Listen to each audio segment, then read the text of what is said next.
This is Blair Durham with Black Wall Street Today, your media hub for all things Black business and related news, strategy, and events.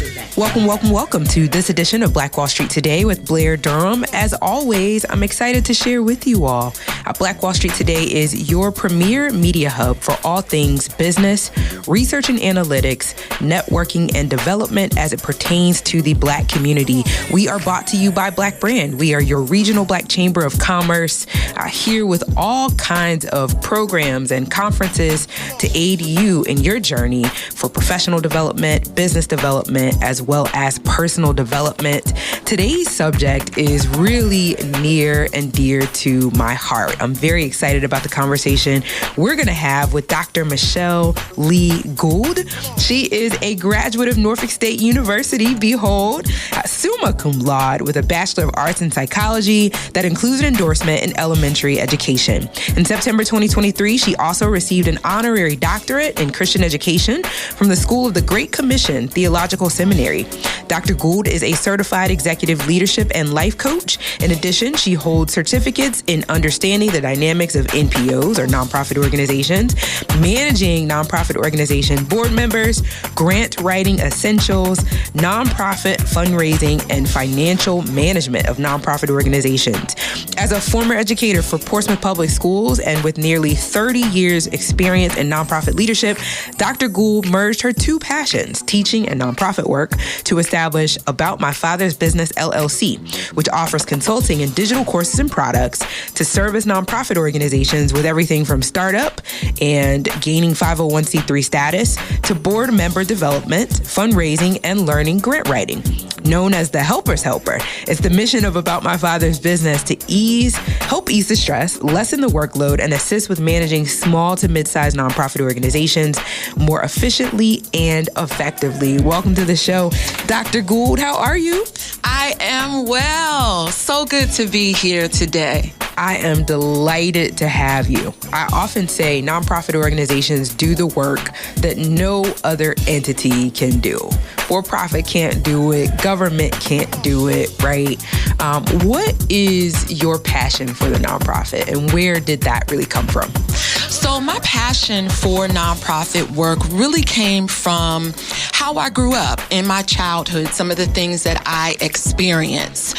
So as a little girl growing up, my mother was a single mom. She worked in a factory. Sometimes she couldn't make those ends meet. And so there were times when we didn't have enough food to eat. There were times when we were transient. We were moving from motel room to motel room. And there is one time that I remember in the 6th grade that we went to, I went to 5 different schools in 1 year. And wow. So that is where that passion for helping others really stems from. Yeah, I love that. And to hear you say, it's not just that I want to start a nonprofit. It's just that I want to be an aid to multiple nonprofits, I think is really critical, right? Because nonprofit organizations and their founders, there's a significant learning curve there. The nonprofit has a lot of bells and whistles, a lot of nuances, right? Yes. Talk to us about some of those areas that make the nonprofit world distinct from the for-profit world, and some of those hurdles that you help founders to overcome. So in starting a nonprofit, just getting started, it can really be overwhelming. It can be a little confusing and frustrating because of all of the different paperwork, the red tape that is required. And I know all of those things are there for a reason, because we want to make sure that we are really helping people. We're not just setting this up just to say we have something, but we really want to be helping people. So we understand why all of that red tape is in place. However, if you don't understand the lingo, if you don't understand the essentials, then we can really get into that space where, I'm never going to get this off the ground. Yeah. And then even after we've gotten through all of the paperwork, there is so much that we have to do just to stay in compliance. Right. See, people don't realize that there are things that we have to do annually in order to stay in compliance with the government. It's not like you get this and you just keep it One and forever. done, right? Yeah, one and done. No. Ongoing assessment.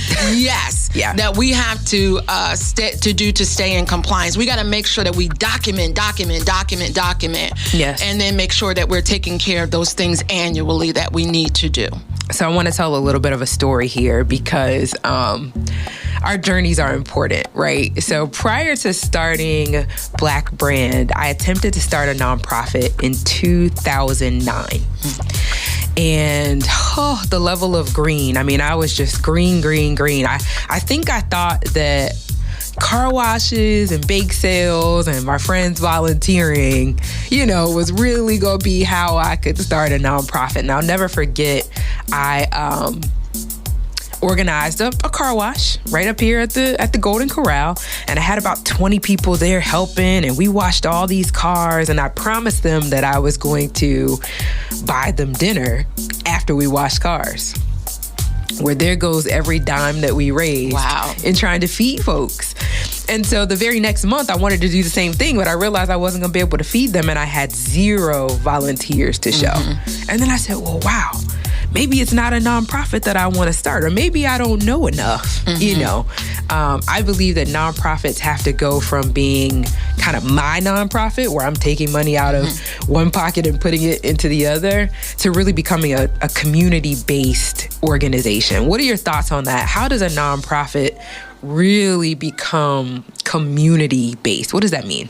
So I think that the first thing we really have to do is, that's one of the things that I talk about, is you really got to look at the finances. Like, how am I going to fund this nonprofit? Yeah. Like, where's all this money going to come from? Because you're going to find out that if you are funding it from your own pockets, it's going to dry up quickly, right? Yes. So we really do have to be strategic about how we're funding. And we hear, people talking about multiple streams of income. That's the buzzword, multiple streams of income. So when we're looking at our nonprofits, we really need to be strategic and think about multiple streams of income.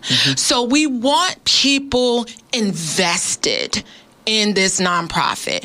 And how you get people invested in the nonprofit, like you said, community-based, is you really have to make people feel a part of. I feel this. First of all, I'm passionate. I got to find people that are passionate about what we do. So, because that's one of the things that we'll find out, even if we're not passionate, right? Nobody starts a nonprofit not to be successful. You start a nonprofit because you want to be successful. You want to render a service in your community. But a lot of times we may start out and we say, oh, I see a need and I really want to help with youth. And we've come to find out a couple of years later, well, that's not my passion. I really don't like working with these children, or whatever the case may be. So we've got to find that area where we're passionate. And then we've got to find people who are also passionate about that same thing, that same goal, the end goal. Once we do that, when you find people who are passionate about a thing, they're not going to give up on it. No. They're going to fight for it. They're going to be the people who stay late, who come early. They're going to be the people who come to set up and then stay and clean up afterwards, because they really believe in what this thing is, what this service is. And so that's how we first have to start out. And then I think, again, we've got to have those multiple streams of income. You're listening to the Black Wall Street Today with Blair Durham podcast. I'm the producer, Seko Varner from Positive Vibes. So we would love for you to do a few things. Like this episode. You're going to like it anyway. Share this episode. It's worth sharing.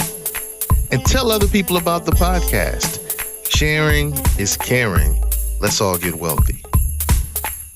I I know that a lot of clients that I have worked with, they have been, they quickly learned with COVID that I cannot solely depend on grants. Right. I've got to diversify. I've got to find multiple streams of income, different ways to bring in the funds that we need. And so that means being strategic. That definitely means thinking outside the box. That means getting your board involved. That's huge. That's huge. I was just thinking, corporations want to engage, other nonprofits want to engage, and so it's really incumbent on that executive director, like you said, to strategize what is the value that as a nonprofit I can bring to your entity, right? When you start thinking about sustainability, right? So yes.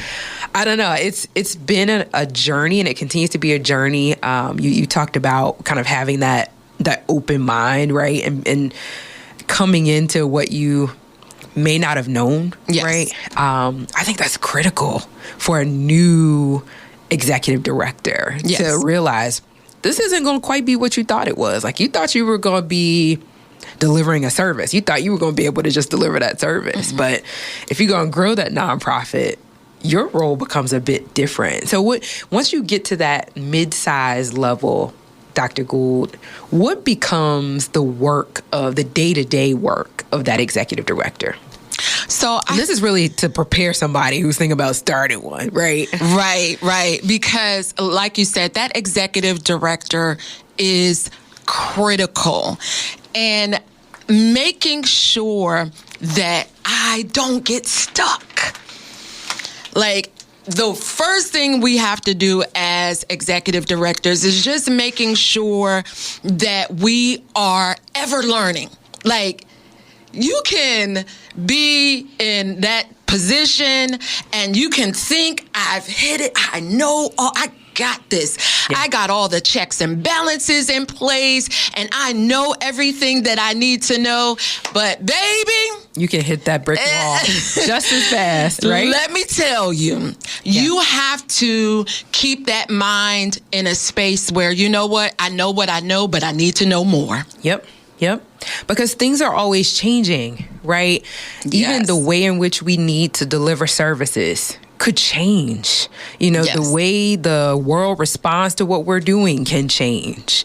And we've got to be able to, I often say that the nonprofit space is really no different than the for-profit space. Yes. That's correct. We're still talking about running a business at the end of the day. The nonprofit status has to do with the tax consideration, but ultimately we got to be business leaders, right? And we've got to be business minded, and we've got to be on that journey. So I would also say, or ask your thoughts on the value of networking for the nonprofit executive director. What say you? So I would say it is critical. Yeah, it is critical. You and I have had conversations and everything about how I am an introvert. When people hear me speak, they wouldn't think that about me, but I am an introvert. But I am telling you, as an executive director, you really do have to get out of your comfort zone. Mm-hmm. And it's critical to get out here and network, because you never know who is interested in what you do, who will support what you do. And so if you never open up your mouth and say anything about what you do in the community, how will they know? Right. 100%. How will they know? If you've just tuned in, this is Black Wall Street Today with Blair Durham, having a great conversation about all things nonprofit with the Dr. Michelle Gould. We're talking about networking, which might be something that could be lost on a new executive director, right? Yes. They might feel like their passion and their board is all they need, but wow, they've got to keep growing, keep meeting people. It's just critical if they're going to be around, right, for the foreseeable future. Yes. What else would you say is important from a professional development standpoint for a nonprofit executive director? So definitely, I would say getting out there, getting known, telling people what you do. And of course, we just talked about the networking, but also just making sure that the community knows what you do. Sometimes we don't realize that people just don't know. Right. Like, for example, you have a food bank that's offered in a particular community. And a lot of times, because we haven't gotten out there in that community and let people know what we do on a day-to-day basis, then they're not taking advantage of all of the different programs that we have to offer. So I think that it's important. It's not about just the fundraising. It's not about just the networking. It is about the service, the services we offer. And we want people to come in and to actually take advantage of those different services. Yeah. But if we don't... there's a whole communications element. Absolutely. That we've got to figure out. Absolutely. What is our voice? What is our story? How are we telling it? How are we connecting to media? Yeah, I think that's critical. Yeah, so we have to let people know this is what we do. And that is so important, because I would hate to be a nonprofit and you have developed, you put all of this time into these different programs, because it does take time. It does. to develop these programs, and then nobody knows about them. Yeah. And it's interesting that you say that, because I find myself not necessarily talking about what I do. Like when I'm at work, of course I'm at work.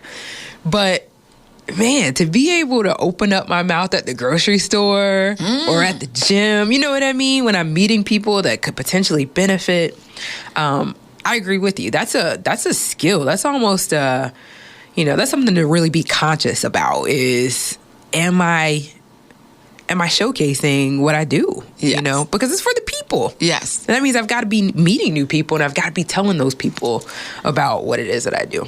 Yeah. What are you seeing with the nonprofits that you work with right now? What's kind of the biggest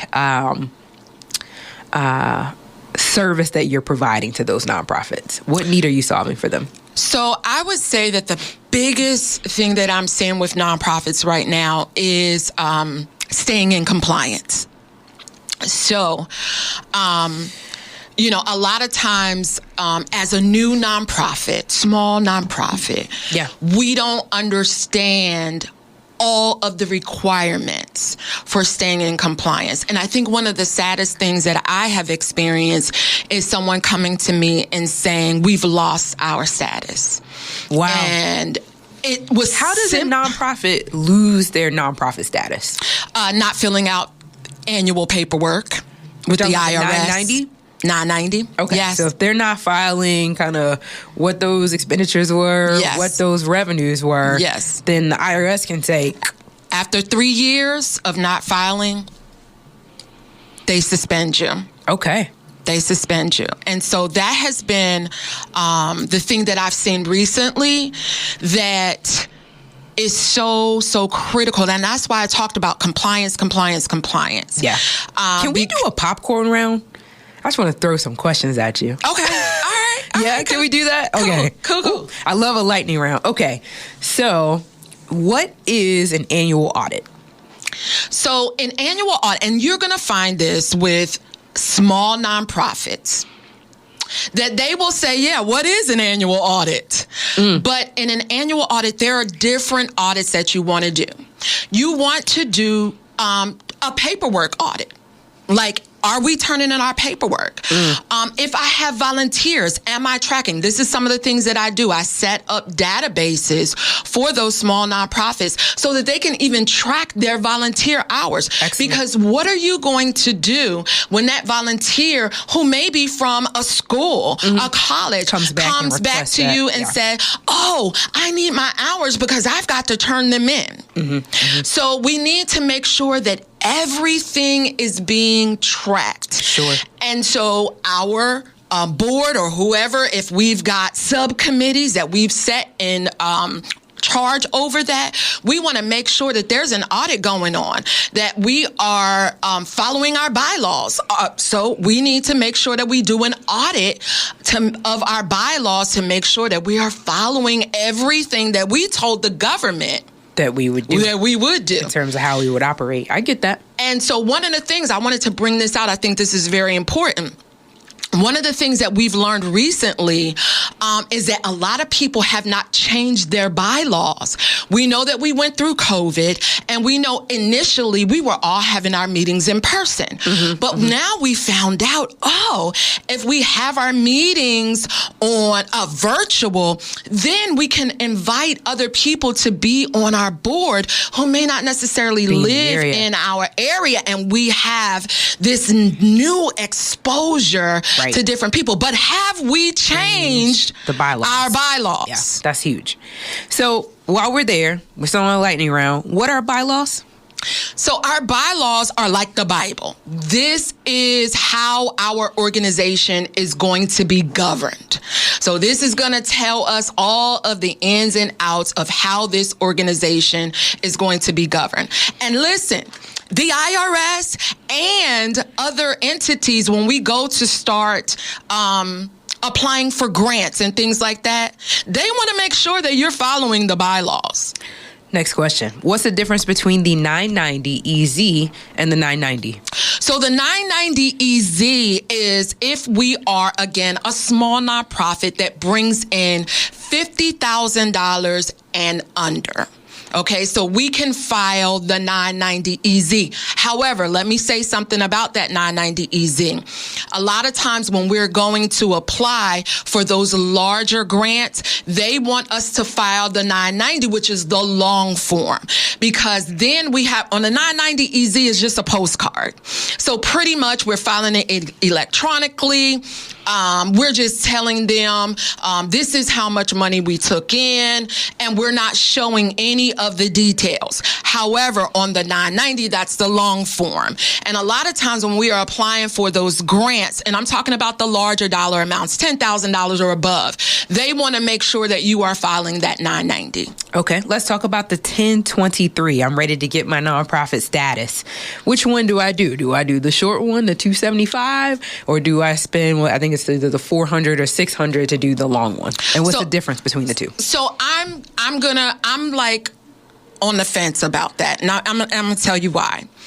The long form, there's a lot that goes with it, right? So you've got to know your programs, your budgets for your programs. There's a lot of information that you have to include. And when you're talking about the long form versus the short form is 3 pages, right? Long form, I think, I don't know, maybe about 30 pages or more, okay? And once you add all of those additions on. So the reason why I say I'm on the fence about that is because when you do the short form with the IRS, and that is when you're going to stay $50,000 and below, it can help you get established. Sure. It can help a small nonprofit. You want to make a difference in your community. You may not be applying for grants that are $30,000, $40,000, $50,000. You're just getting started.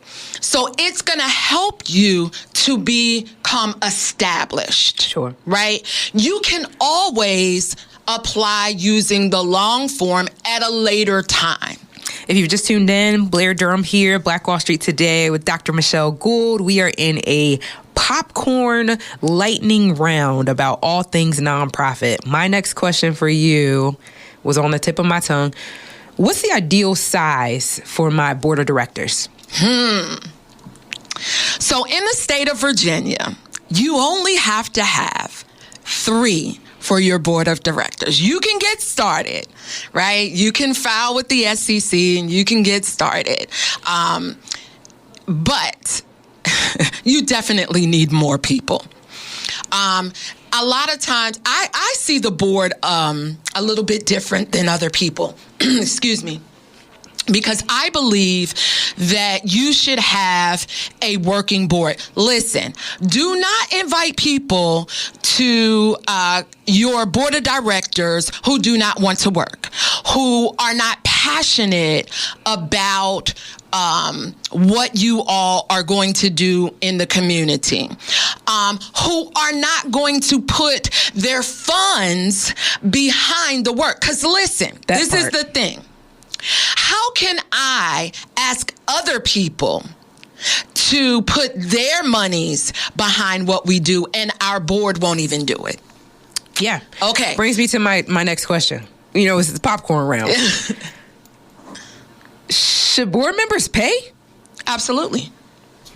Absolutely. Now, I know some people may not agree with that, but again, you are supporting the work. Mm-hmm. We are here to do a work in the community. Now, what should the board members pay? You've got to decide that within your own board. Mm-hmm. However, if you think about it, if you start out as a small nonprofit, you're in that $50,000 range and below, you've done, the short form, your board may be paying $300 a year. Mm-hmm. Well, guess what? That just started you out with some money in the beginning of the year. Yeah. You haven't even done any other fundraising. You haven't applied for any other grants. So that's what I was talking about. When we were talking about those multiple streams of income, that has to be one of them. That has to be one of them.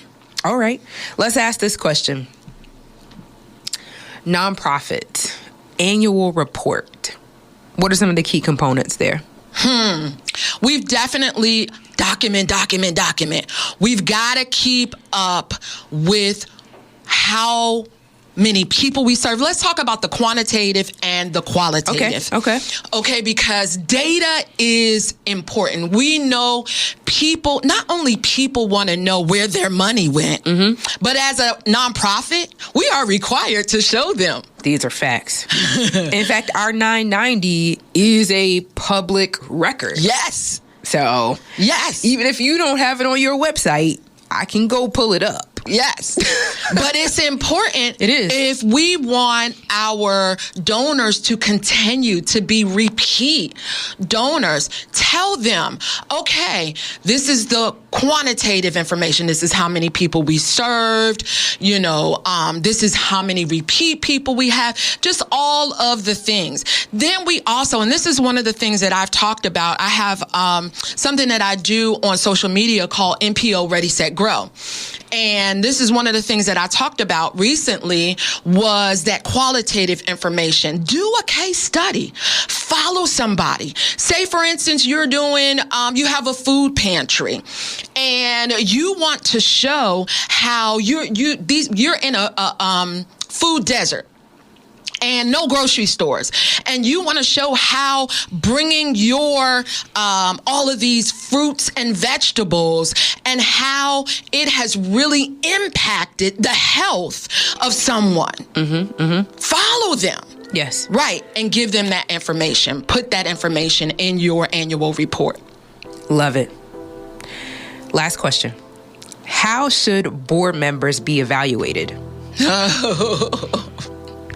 So many things come to mind with that. Because again, we want a working board. We want a board that is, and not to say that we're going to make 100% of the activities. Nobody's going to do that. Not to say sometimes our board members may not always have the funds, right? But we definitely want to look at that and make sure that even if we're not 100%, we're doing our very best. So we have to set a bar. Sure. Right? We have to set a bar in each of those different areas and evaluate our board members annually and see where we are. I said that was the last question. Last question. This got to be short. What is the role of the board chair? So the board chair is to make sure that all of those meetings are in order, They want to make sure that everything is going in a line as it should.